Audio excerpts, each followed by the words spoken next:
রাজনীতির অলিগলিতে প্রায়শই শোনা যায় চিরস্থায়ী বন্ধু বা শত্রু বলে কিছু থাকে না, থাকে কেবল স্বার্থের টানাপোড়েন আর ক্ষমতার অন্ধমোহ। কিন্তু বাংলাদেশের বর্তমান রাজনৈতিক পটভূমিতে যে ঘটনাটি ঘটতে চলেছে তা এই প্রবাদকেও হার মানিয়ে দেয়। জাতীয় নির্বাচনের ধোঁয়া কাটাতে না কাটাতে দেশের 5টি মেগা সিটি কর্পোরেশন নির্বাচনকে কেন্দ্র করে যে ভয়াবহ রাজনৈতিক ভূকম্পন অনুভূত হচ্ছে তার গভীরে লুকিয়ে রয়েছে এমন এক গোপন ষড়যন্ত্র যা দেশের বৃহত্তর ইসলামী দলগুলোর অস্তিত্বই প্রশ্নের মুখে ফেলতে পারে। গত কয়েক মাস ধরে যে নীরব আপোষ বা জোট রাজনীতি চলছিল তা এক লহমায় ভেঙে চুরমার হয়ে গেছে। জাতীয় নির্বাচনে যে দুই দল মিলে সরকার পতনের স্বপ্ন দেখছিল, আজ সেই দল দুটোই একে অপরের ঘাড়ে ছুরি ধরে দাঁড়িয়ে রয়েছে।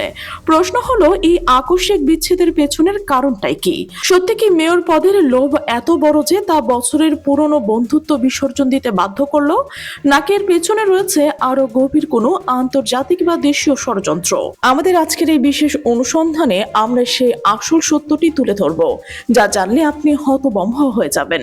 গভীরভাবে খোঁজ নিয়ে জানা গেছে এই সংঘাতের মূলে রয়েছে জামাত ইসলামীর সাবেক মিত্র জাতীয় নাগরিক পার্টি বা এনসিপির একের পর এক কূটকৌশল। সূত্রের খবর, আসন্ন সিটি কর্পোরেশন নির্বাচনে জামায়াত তাদের দুর্ভেদ্য ঘাঁটি হিসেবে রংপুর, খুলনা, রাজশাহী এবং ঢাকার উত্তর ও দক্ষিণ সিটিকে বিবেচনা করছে। তারা এখানে একক প্রার্থী দিয়ে জয় ছিনিয়ে আনার স্বপ্ন দেখছিল। কিন্তু জামাতের এই স্বপ্নের মাঝে বাধা হয়ে দাঁড়িয়েছে এনসিপি। নাম শুনতে ছোট হলেও এনসিপির রাজনৈতিক দাম্ভিকতা এখন তুঙ্গে। তারা জামাতের সাথে কোনো আলোচনা ছাড়াই নিজেদের প্রার্থীর নাম ঘোষণা করে দিয়েছে এবং জোটের কোনো নিয়ম নীতি মানতে নারাজ। এমনকি তারা জোটকে ব্ল্যাকমেল করার চেষ্টা করছে যাতে জামায়াত তাদের দাবি মেনে নিতে বাধ্য হয়। কিন্তু এবার জামায়াতের সিদ্ধান্ত নিয়েছে যে তারা আর এক চুলো ছাড় দেবে না। জামায়াতের শীর্ষ নেতা সেলিম উদ্দিন স্পষ্ট জানিয়ে দিয়েছেন, স্থানীয় সরকার নির্বাচনে এনসিপির সাথে কোনো জোট হবে না। রাজনৈতিক বিশ্লেষকরা একে জামায়াতের শুভবুদ্ধির উদ্ভাসন বলেই মনে করছেন। কিন্তু প্রশ্ন হলো, এই শত্রুতার মূলে কি রয়েছে? এর উত্তর খুঁজতে গেলে আমাদের আবার গত নির্বাচনের দিকে ফিরে যেতে হবে। সেই নির্বাচনের বৃহত্তর স্বার্থে জামায়াত ইসলামী তাদের সর্বোচ্চ ত্যাগ স্বীকার করেছিল। তারা এনসিপিকে সংসদে নিয়ে আসার জন্য প্রায় 30টি আসন ছেড়ে দিয়েছিল। কিন্তু এই বিশাল ত্যাগের বিনিময়ে জামাত যা পেয়েছে তা হলো চরম বেইমানি। জামাত তাদের পাওনা একটি সংরক্ষিত নারী আসনও এনসিপিকে উপহার দিয়েছিল, কিন্তু এনসিপি রাজনৈতিক শিষ্টাচারের ধারও ধারেনি। তারা সেই আসনে এমন একজনকে বসিয়েছে যিনি কট্টর জামাত বিরোধী হিসেবে পরিচিত। তিনি হলেন নুসরাত তাওয়াসুম। এরপর থেকে সংসদে এনসিপির ভূমিকা ছিল সন্দেহজনক।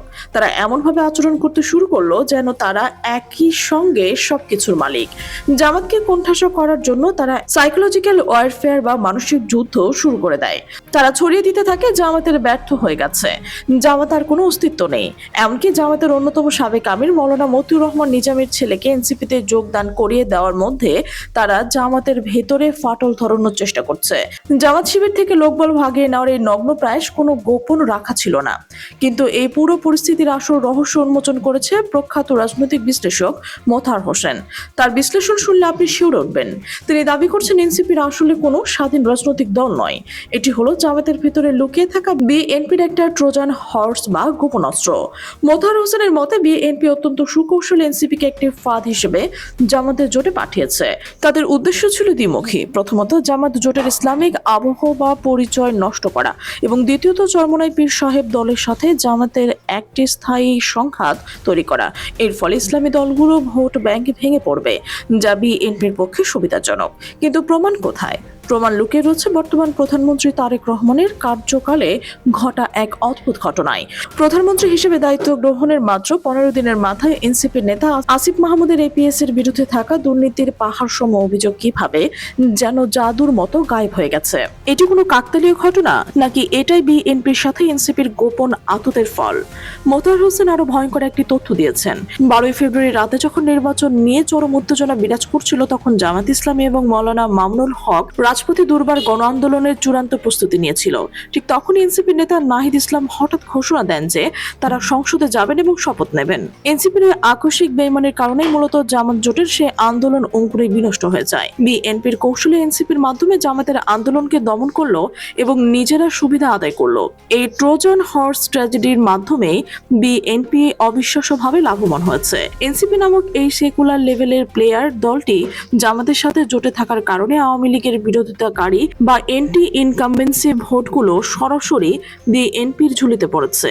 অন্যদিকে এনসিপির কারণে জামাতের ইসলামিক ভাবমূর্তি ক্ষুণ্ণ হয়, তারা সেকুলার ভোট তো পায়নি, উল্টো নিজেদের কোর ইসলামিক ভোট ব্যাংকও বিভ্রান্ত তৈরি করেছে।